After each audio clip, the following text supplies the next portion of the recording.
So in this video I'm going to talk about the fuel economy that we're getting in our Nissan Elgrand campervan, and to be honest with you, it's not very good.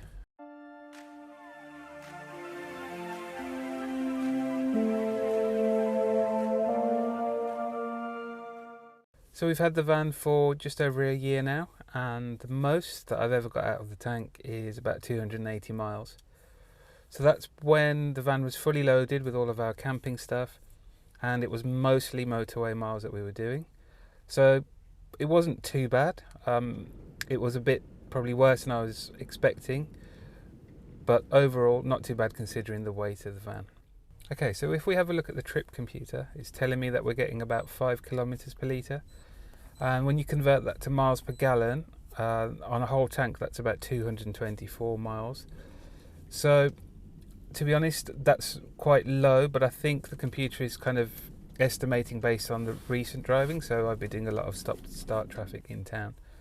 I've never really got less than 250 miles from the tank, and that's even when it's fully loaded and kind of doing a lot of countryside driving and some quite big hills.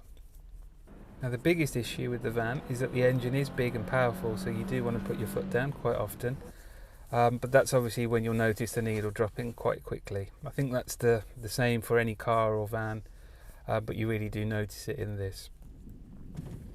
So we don't use the van daily, mainly just on the weekends and for short camping trips. If you're thinking about using it daily, I'd think very carefully about the cost of fuel. Maybe having an LPG conversion would be a good idea, but obviously that depends on the amount of miles you're doing.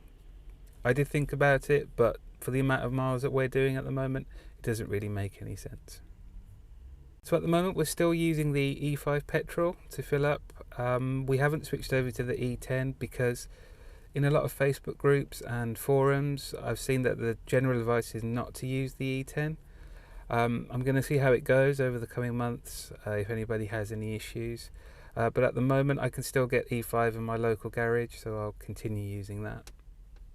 So although the fuel economy isn't great, taking everything into consideration, it's not too bad. We don't drive the van daily, so it's not such a big issue for us, so we mainly use it on the weekends and then for short camping trips. So hopefully you found that useful. Let me know if you have any questions or need any advice, and thanks for watching.